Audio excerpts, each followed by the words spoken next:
The Sleepless Earl. Was that the name of that tea house at the port when we first got into town?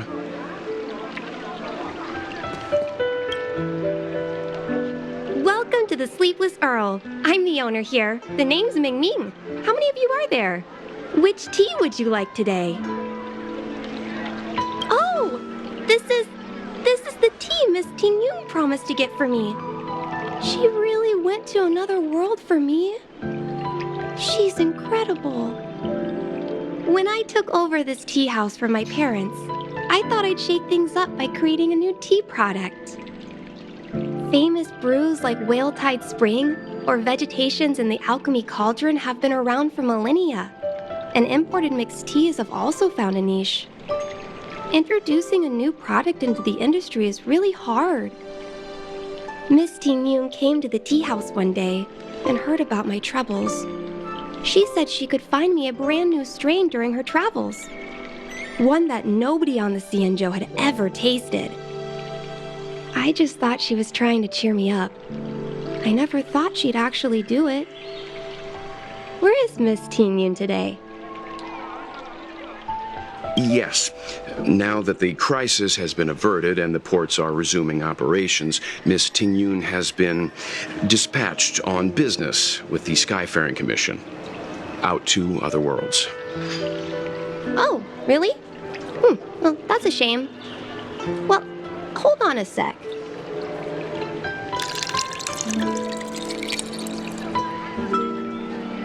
Based on her suggestion, I improved the Whale Tide Spring, Emerald Hills, and Dawn Dew strains to make a new variety with a sweet, long-lasting taste. I called it Ting Yoon's Blend. Seeing as she can't enjoy it right now, I'll have to invite all of you to try a cup.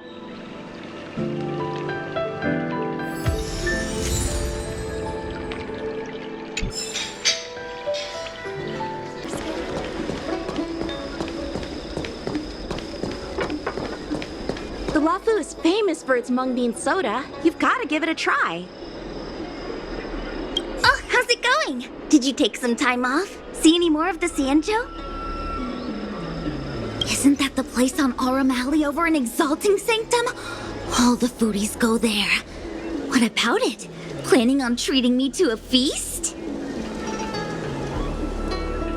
It's the main commercial street in the Exalting Sanctum, although it's a lot quieter since the whole Stellaron crisis thing.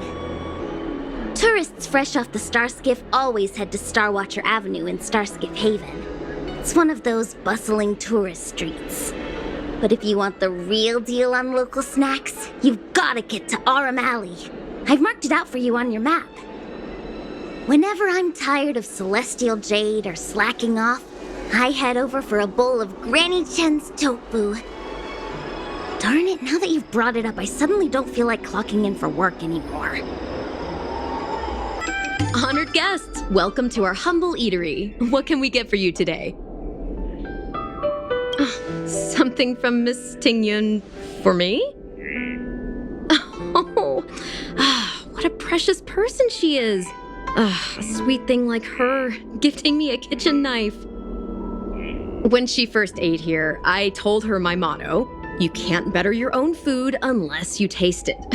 Then she got me to talk about my hunting and cooking experiences out on other worlds. She was captivated. She pestered me about dish after dish. At the end, she mentioned she wanted to get me a gift: a sword for a hero and a knife for a chef. That's how she put it. She probably came across some rare mineral and forged it by hand. Look how sharp it is. I bet it'd cut straight through a Thalassa titanium terrapin shell. Miss Ting Yoon is too kind. Who among the Aurum Alley vendors hasn't been spoiled by the generosity of whistling flames? Her grand fare puts small merchants like us in touch with big intergalactic vendors. If we're talking gifts, it's us who should be gifting her something. Oh, I heard the trade port is open again for business. Miss Ting Yoon must be real busy, right? Miss Ting Yoon couldn't tear herself away from work, so we've had to gift this on her behalf today. Really? Thank you so much. Why don't I give you all a demonstration and prepare a dish? My treat. I'd love to repay this kindness.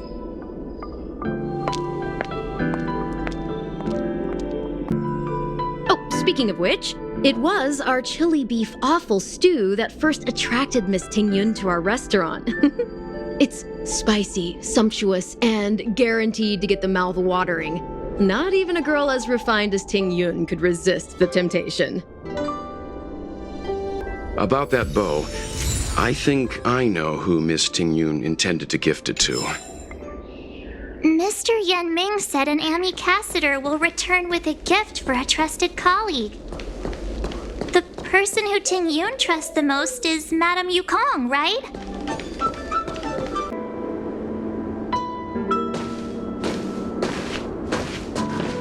What brings you here?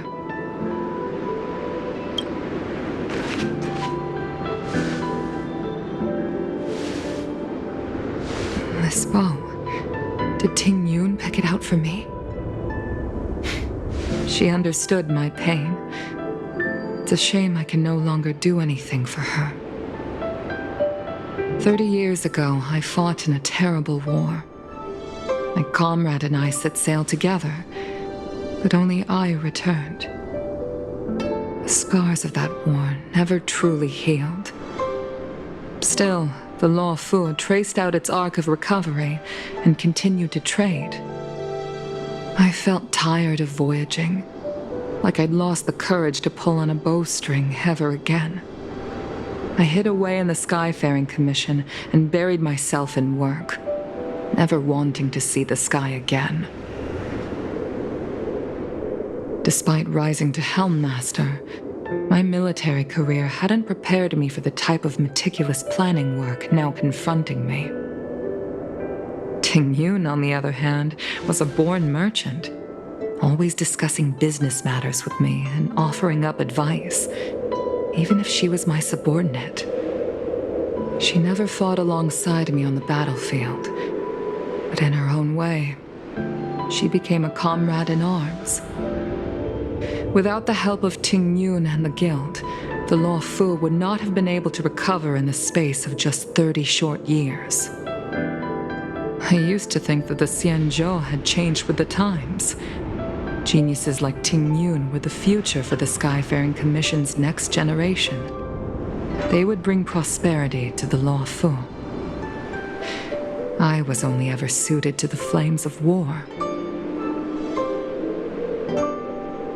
I was wrong.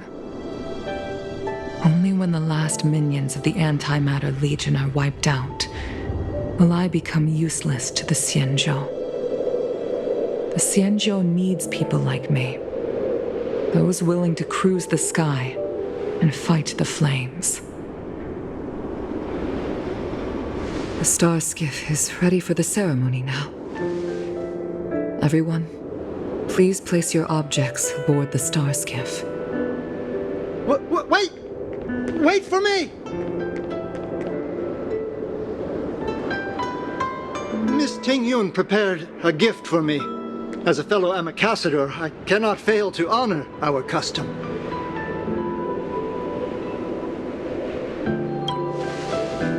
Yan Ming, what is it that you've prepared? I've brought a paper kite. I know it may seem simple compared to the precious items that Ting Yun gifted others in the past, but it has a deeper meaning.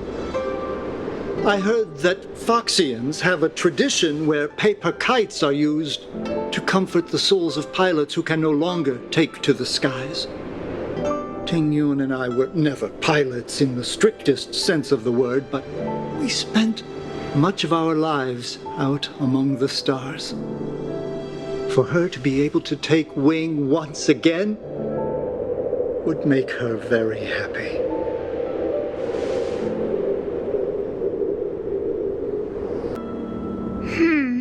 Out of all this stuff we've got, what do you think we should place on the star skiff?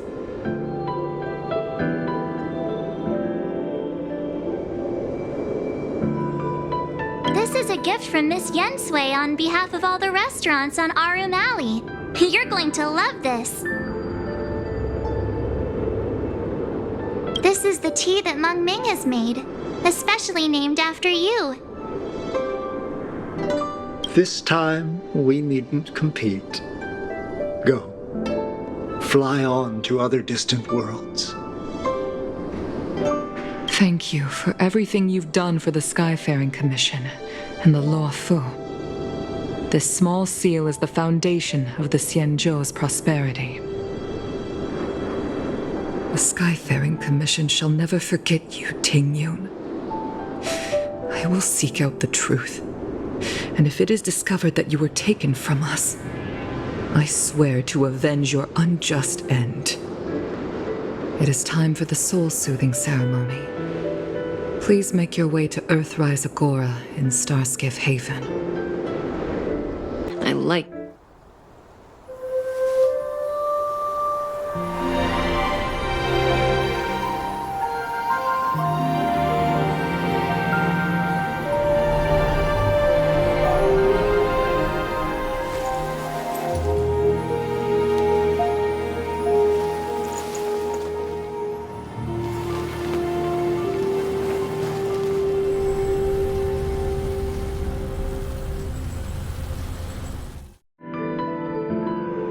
General, the ceremony is finished. You should take a rest. Not yet. I have things I wish to convey to my astral friends. My apologies I couldn't get to you any sooner. Yan Qing made sure that I was fully recuperated. Before you leave the Law Fu, there are 2 things I wish to gift the Express. 2 gifts? Has his conscience finally gotten the better of him? Is he going to make up for all our hard work along the way? Please, let us reconvene at the seat of divine foresight.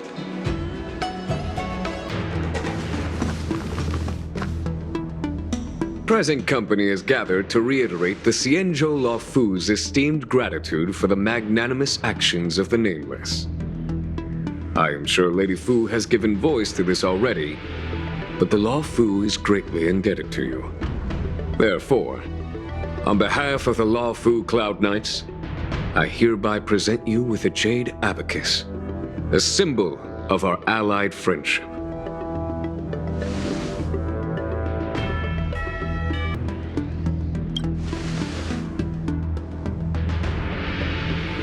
It could indeed be considered a souvenir of a certain variety, but not one you could find in a gift store.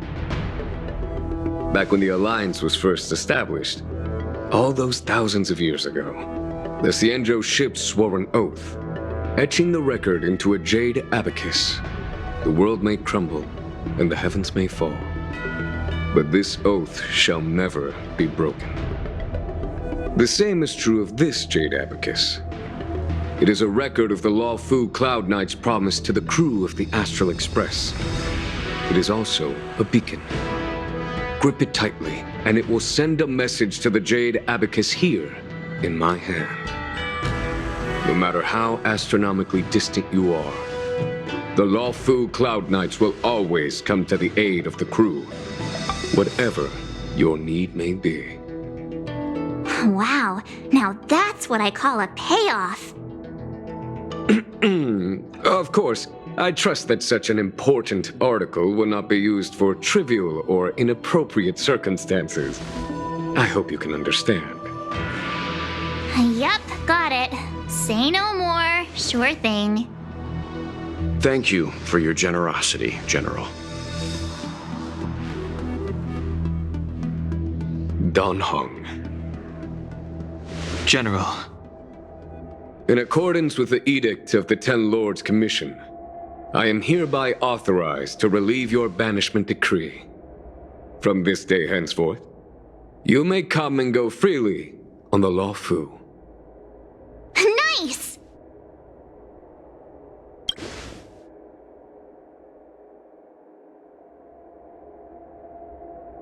But I must remind you that the crimes of Don Feng have had far-reaching implications. And some people, such as those in Scale Gorge Waterscape, will not be much moved by the issuance of a paper edict. While I can guarantee your freedom to come and go as you please, I cannot guarantee your safety. Again, I hope you can understand. I understand. This issuing of gifts brings with it a sense of relief. Even my wound is feeling much improved. The occasion calls for a line or two of poetry. Though I feel my efforts would be overshadowed by the erudition of Lady Fu. Another time, perhaps. The Express and its passengers have a long voyage ahead of them. May that voyage be smooth and untrammeled. I bid you farewell. Oh, hi.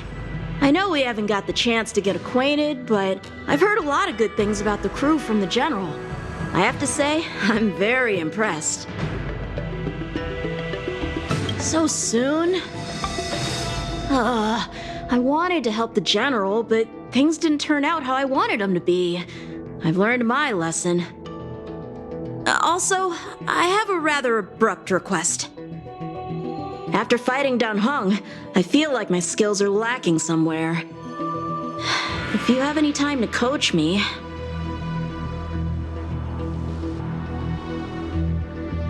I'm worried that he still holds some grudge against me. But to be honest, I'd love to have another spar with him.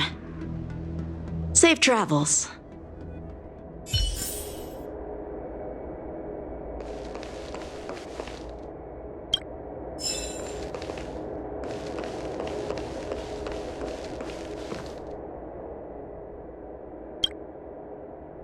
Himiko messaged me. The Express detected the Jade Gate's reopening. She asked whether we'd be heading back anytime soon. She was also asking after you, Dan Heng. I think it'd be best if you update her in person, don't you think? She must have been worried. I'll return to the train and put her mind at rest. Himiko must be eager to hear about what we've been up to on this mission too, right? Hang on. Oh, how could I forget? We should bring something back for the conductor. Have you got any unfinished business on the Xianzhou? I've got goldfish memory. We haven't had a chance to say goodbye to everyone we met so far on this trip. Fine. Dan Heng and I will go back to the Express. The two of you come back soon, okay? Don't worry, Mr. Yang. There's a dreamlike quality to watching these star skiffs depart through the Jade Gate. How long will these ships sail? And which stars are they traveling to? From a universal perspective, there is little difference between the lives of long and short-lived species. The transcendence that the Xianzhou pursues is nothing compared to the enduring majesty of the stars. And the grief felt here is no different from our own.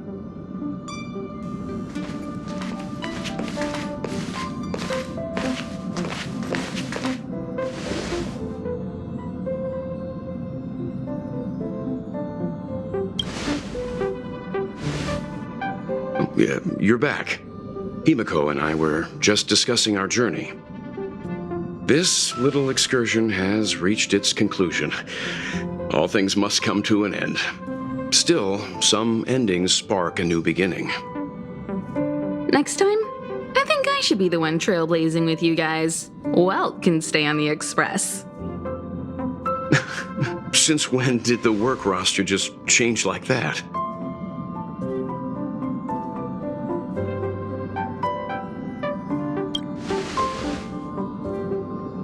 Yes, no more Stellaron Hunter interruptions. It's time to get our original plan back on track. Our next stop is Penacony, remember?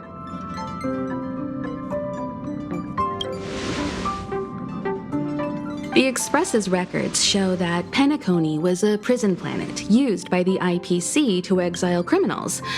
At least, it was at the time of recording. However, following a Stellaron burst, the planet fell into the arms of Xipe. They say it's been transformed into a prosperous and ethereal realm. The family is throwing a banquet there, and they sent invitations out to the Express. I was curious about the state of the planet, so I accepted. When the conductor is ready, we can set off for the next stop.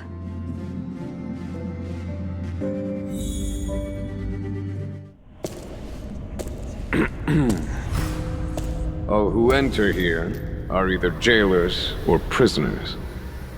Which are you? Neither. I'm merely a lost traveler.